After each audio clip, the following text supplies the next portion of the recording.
higher inflation, we have higher core inflation than Europe does, for example. We also came into this. Europe has struggled more than we have with low inflation, well below target, had a much lower policy rate. So we have a different level of underlying inflation. So they're just differences.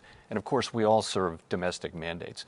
So in the case of the United States, we have had an expectation that inflation would peak around this time and would come down over the course of the rest of the year to an extent, and then come down further in 2023.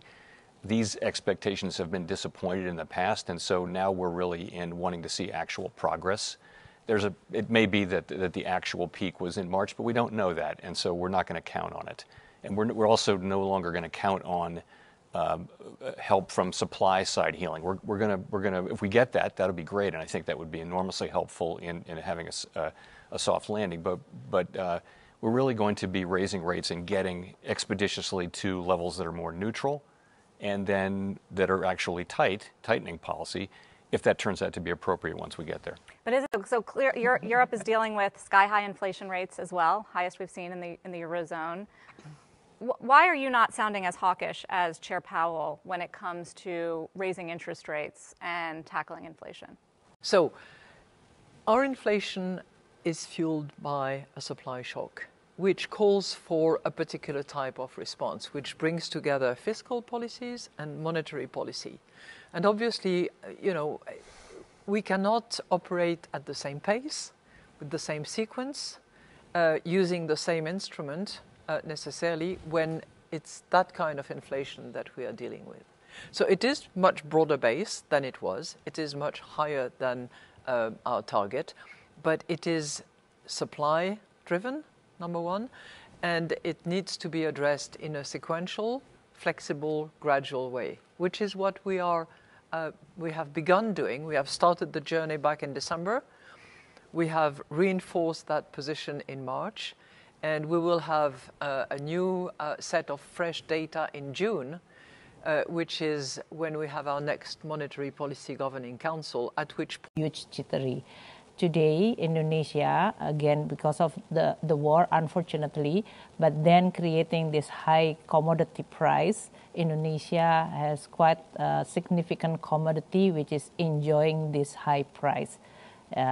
It is not appropriate, morally wrong, if I'm saying that we are having the benefit of this situation, but our export grew by more than 24% last year.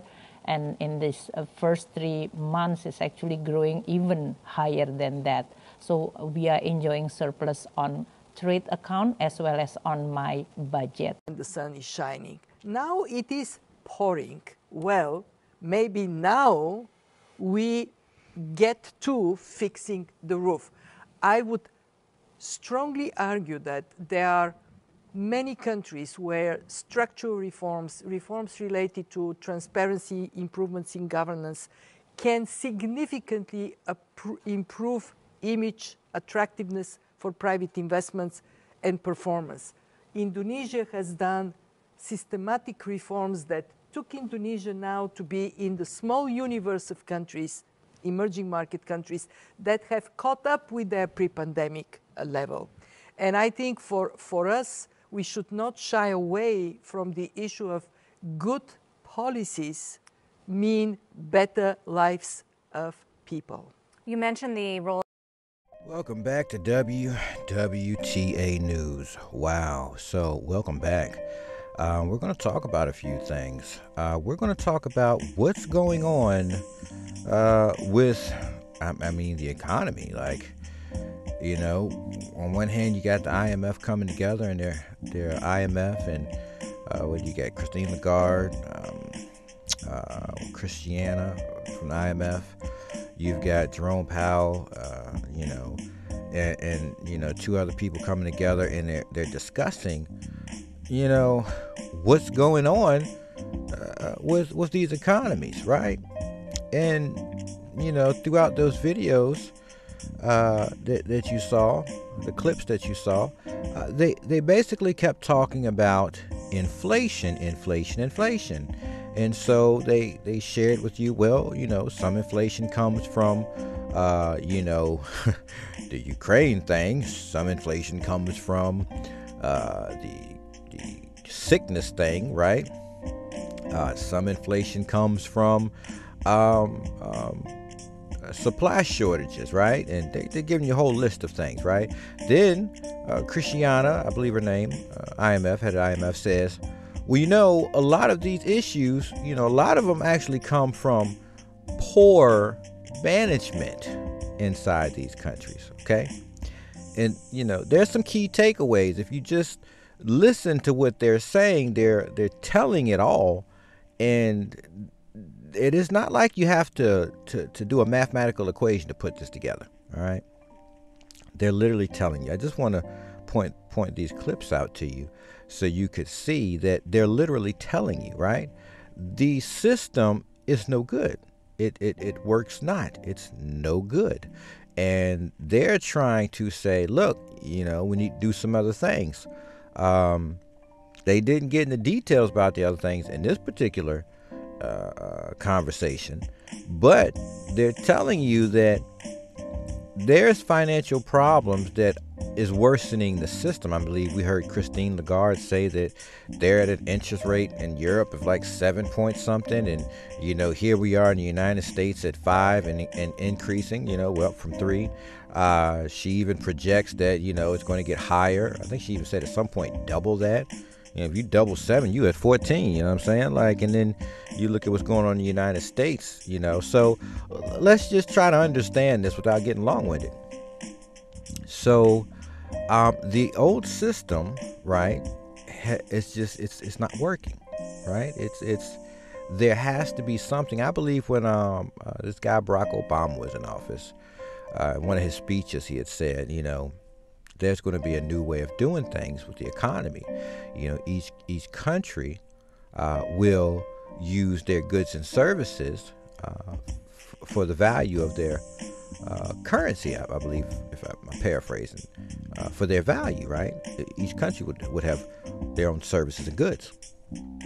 So this whole you know, business with cryptocurrencies and whatnot, I know people get spooked off from it, but it's like, is it really? You know, I still wonder, is this created by the governments?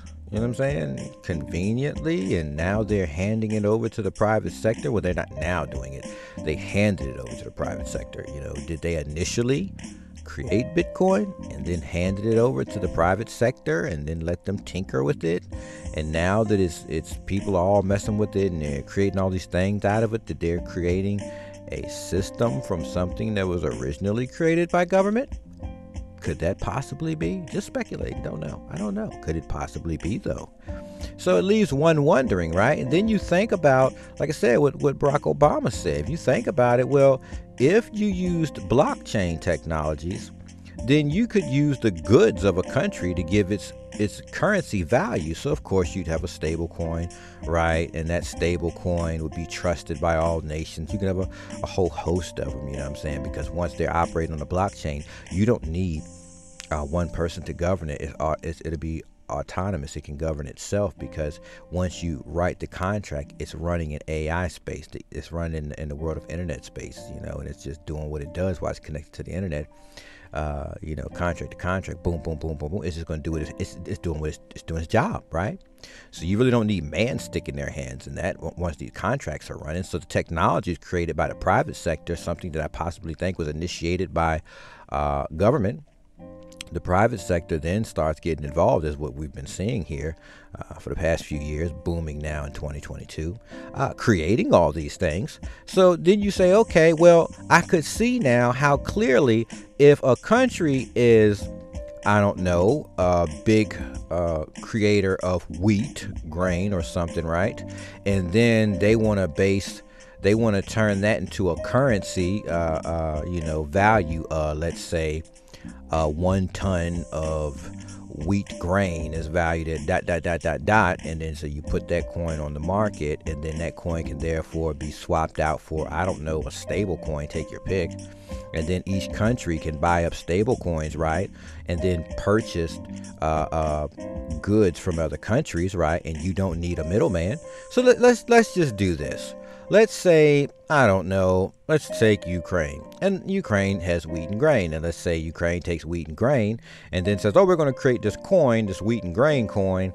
And so if you want to get, so many metric tons of wheat and grain from us, you know what I'm saying, you'll buy these coins, and these coins will validate your position on tonnage of wheat and grain, right? So you say, okay, all right, well, I'll buy that wheat and grain. I'll exchange this wheat and grain to your wallet in, let's say, USDC or USDT, take your pick, right? Or even USDD, coming soon, brought to you by Tron. So let's say, okay, then they say, all right, in their government wallet, just need a government wallet. And then you send, I don't know, maybe they want, I don't know, 500,000 USDC for, I don't know, 5 metric ton coins for their wheat grain, right? Because let's say each wheat grain coin's worth, I don't know, I don't know, 100 metric tons, 1 metric ton. I don't know. We're making this up as we go because it can prove the point, right?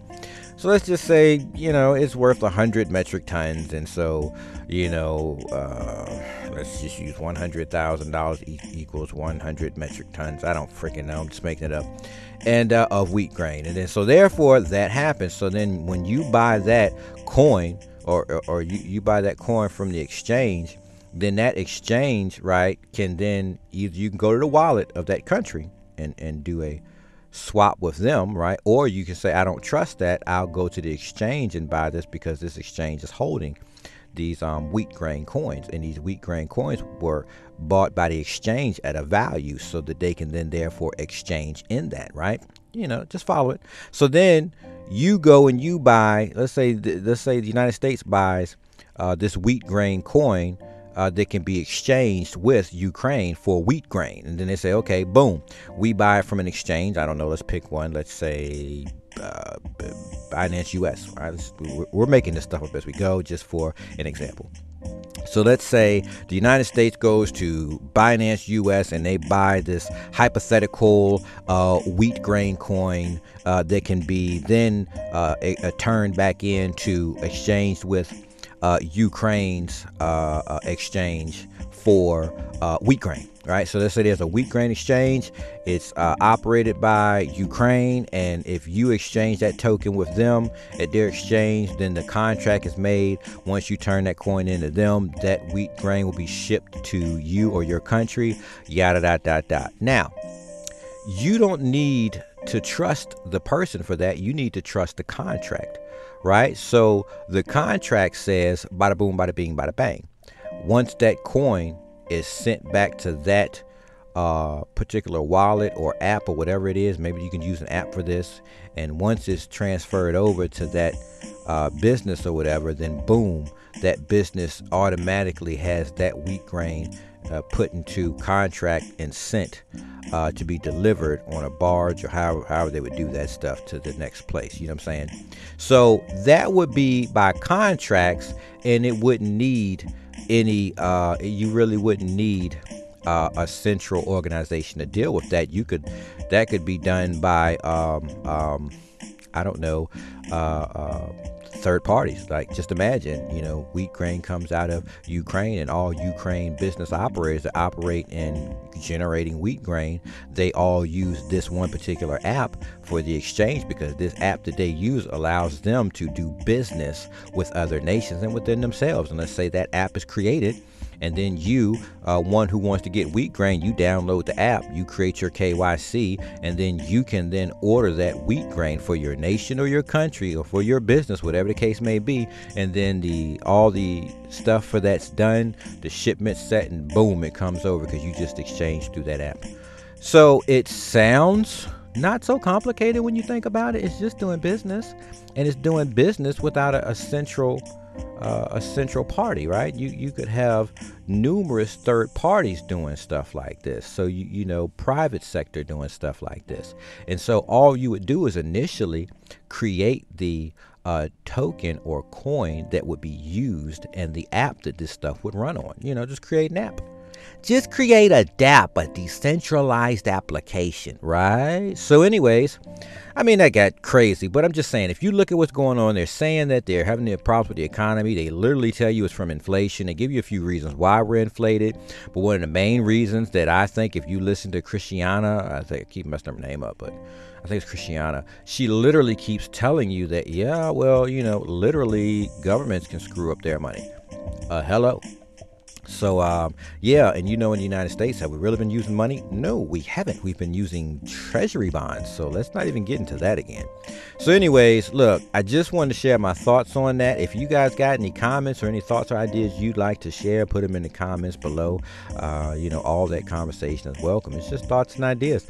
But I hope you enjoyed the video. Catch you in the next one.